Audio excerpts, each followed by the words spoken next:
Shalom teman-teman, kembali berjumpa dengan saya pada malam hari ini untuk membaca firman Tuhan Yesus. Mari kita dengarkan perihal tentang perkawinan.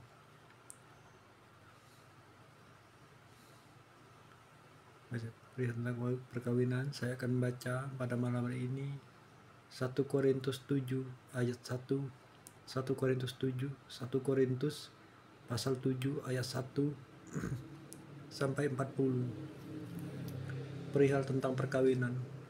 Dan sekarang tentang hal-hal yang kamu tuliskan kepadaku adalah baik bagi laki-laki kalau ia tidak kawin, tapi mengingat bahaya percabulan, baiklah setiap laki-laki mempunyai istrinya sendiri, dan setiap perempuan mempunyai suaminya sendiri. Hendaklah suami memenuhi kewajiban terhadap istrinya, demikianlah pula istri terhadap suaminya. Istri tidak berkuasa atas tubuhnya sendiri, tetapi suaminya, demikian pula suaminya. Suami tidak berkuasa atas tubuhnya sendiri, tetapi istrinya. Janganlah kamu saling menjauhi, kecuali dengan persetujuan bersama untuk sementara waktu, supaya kamu mendapatkan kesempatan untuk berdoa. Sesudah itu hendaklah kamu kembali hidup bersama-sama, supaya iblis jangan menggodai kamu, karena kamu tidak tahan bertarak. Hal ini kukatakan kepadamu sebagai kelonggaran, bukan sebagai perintah. Namun demikian alangkah baiknya kalau semua orang seperti aku, tetapi setiap orang menerima dari Allah karunia-Nya yang khas, yang seorang karunia ini, yang lain karunia itu. Tapi kepada orang-orang yang tidak kawin dan kepada janda-janda aku anjurkan, supaya baiklah mereka tinggal dalam keadaan seperti aku.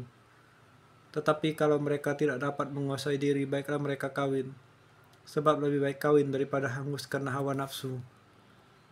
Kepada orang yang telah kawin, bukan aku, tetapi Tuhan perintahkan supaya seorang istri tidak boleh menceraikan suaminya. Dan jikalau ia bercerai, ia harus tetap hidup tanpa suami atau berdamai dengan suaminya. Dan seorang suami tidak boleh menceraikan istrinya. Kepada orang-orang lain, aku, bukan Tuhan, katakan, kalau ada seorang saudara beristrikan seorang yang tidak beriman, dan perempuan itu mau hidup bersama-sama dengan dia, janganlah saudara itu menceraikan dia. Dan kalau ada seorang istri bersuamikan seorang yang tidak beriman, dan laki-laki itu mau hidup bersama-sama dengan dia, janganlah ia menceraikan laki-laki itu. Karena suami yang tidak beriman itu dikuduskan oleh istrinya, dan istri yang tidak beriman itu dikuduskan oleh suaminya. Andai kata tidak demikian, niscaya anak-anakmu adalah anak cemar, tapi sekarang mereka adalah anak-anak kudus. Tapi kalau orang yang tidak beriman itu mau bercerai, biarlah ia bercerai. Dalam hal yang demikian, saudara atau saudari tidak terikat, tetapi Allah memanggil kamu untuk hidup dalam damai sejahtera. Sebab bagaimanakah engkau mengetahui, hai istri, apakah engkau tidak akan menyelamatkan suamimu? Atau bagaimanakah engkau mengetahui, hai suami, apakah engkau tidak akan menyelamatkan istrimu? Hidup dalam keadaan seperti waktu dipanggil Allah. Selanjutnya, hendaklah tiap-tiap orang tetap hidup seperti yang telah ditentukan Tuhan baginya, dan dalam keadaan seperti waktu ia dipanggil Allah. Inilah ketetapan yang kuberikan kepada semua jemaat. Kalau seorang dipanggil dalam keadaan bersunat, janganlah ia berusaha meniadakan tanda-tanda sunat itu. Dan kalau seorang dipanggil dalam keadaan tidak bersunat, janganlah ia mau bersunat. Sebab bersunat atau tidak bersunat tidak penting. Yang penting ialah mentaati hukum-hukum Allah. Baiklah tiap-tiap orang tinggal dalam keadaan seperti waktu ia dipanggil Allah. Adakah engkau hamba waktu engkau dipanggil? Itu tidak apa-apa. Tetapi jikalau engkau mendapat kesempatan untuk dibebaskan, pergunakanlah kesempatan itu. Sebab seseorang hamba yang dipanggil oleh Tuhan dalam pelayanannya adalah orang bebas, milik Tuhan. Demikian pula orang bebas yang dipanggil Kristus adalah hambanya. Kamu telah dibeli dan harganya telah lunas dibayar. Karena itu janganlah kamu menjadi hamba manusia. Saudara-saudara, hendaklah tiap-tiap orang tinggal di hadapan Allah dalam keadaan seperti waktu ia dipanggil. Sekarang tentang para gadis, untuk mereka aku tidak mendapat perintah dari Tuhan, tapi aku memberikan pendapatku sebagai seorang yang dapat dipercayai, karena rahmat yang diterimanya dari Allah. Aku berpendapat bahwa mengingat waktu darurat sekarang adalah baik bagi manusia untuk tetap dalam keadaannya. Adakah engkau terikat pada seorang perempuan?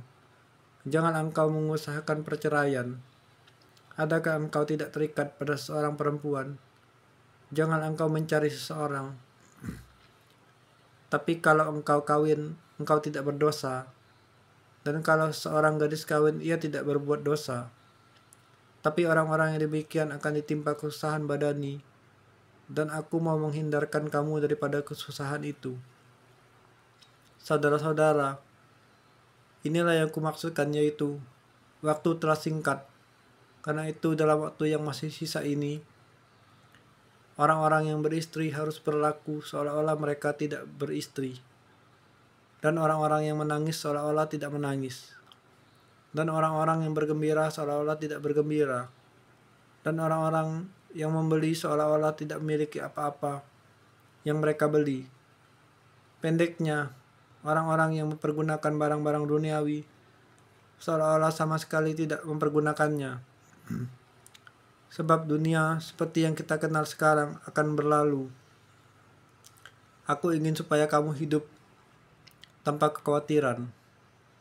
Orang yang tidak beristri memusatkan perhatiannya pada perkara-perkara Tuhan, bagaimana Tuhan berkenan kepadanya. Orang yang beristri memusatkan perhatian pada perkara duniawi, bagaimana ia dapat menyenangkan hati istrinya. Dan dengan demikian, perhatiannya terbagi-bagi. Perempuan yang tidak bersuami dan anak-anak gadis memusatkan perhatian mereka pada perkara Tuhan, supaya tubuh dan jiwa mereka kudus. Tetapi perempuan yang bersuami memusatkan perhatiannya pada perkara duniawi, bagaimana ia dapat menyenangkan suaminya. Semuanya ini kukatakan untuk kepentingan kamu sendiri, bukan untuk menghalang-halangi kamu dalam kebebasan kamu, tapi sebaliknya supaya kamu memusatkan, melakukan apa yang baik, apa yang benar dan baik, dan melayani Tuhan tanpa gangguan. Tetapi jikalau seorang menyangka bahwa ia tidak berlaku wajar terhadap gadisnya, jika gadisnya itu telah bertambah tua, dan ia benar-benar merasa bahwa mereka harus kawin, baiklah mereka kawin kalau ia menghendakinya. Hal itu bukan dosa. Tapi kalau ada seorang yang tidak dipaksa untuk berbuat demikian, benar-benar yakin dalam hatinya dan benar-benar menguasai kemauannya, telah mengambil keputusan untuk tidak kawin dengan gadisnya, ia berbuat baik. Jadi, orang yang kawin dengan gadisnya berbuat baik, dan orang yang tidak kawin dengan gadisnya berbuat lebih baik. Istri terikat selama suaminya hidup. Kalau suaminya telah meninggal, ia bebas untuk kawin dengan siapa saja yang dikehendakinya, asal orang itu adalah seseorang yang percaya. Tetapi menurut pendapatku, ia lebih berbahagia kalau ia tetap tinggal dalam keadaannya, dan aku berpendapat bahwa aku juga mempunyai roh Allah. Dalam nama Bapa surga Tuhan Yesus, terima kasih Tuhan Yesus telah memampukanku mengizinkanku membaca firman pada malam hari ini. Percaya Tuhan Yesus akan membantuku memahami dan merenungkan maksud yang terkandung dalam firman Tuhan Yesus. Dalam Bapa surga Tuhan Yesus, mengucap syukur berdoa. Haleluya. Amin.